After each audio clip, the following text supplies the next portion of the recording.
এরপর দেখবা যে 10 দিন পর চারা একদম পরে এই যে গোড়াটার আগে ঢুকাই দিবা, তারপরে এই যে এইভাবে জিলাপির প্যাঁচের মতন ঢুকাই দিবা, ঢুকাই দিয়ে এইভাবে আগাটা একটু বাইর করে রাখবা, তারপরে এইভাবে মাটি ঢুকাই দিবা।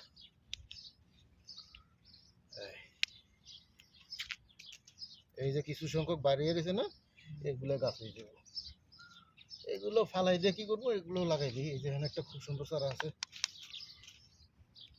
এই যে এভাবে করে কিছু মাটি দিয়ে তারপর এই যে এটা বসাই দিয়ে এই যে এই মাথাটা একটু বাইর করে রাখবা। এই মাথাটা বাইর করে রাখলে চারাটা তাড়াতাড়ি গ্রো হয়। ভাই পেটের জন্য বইতে পারি না।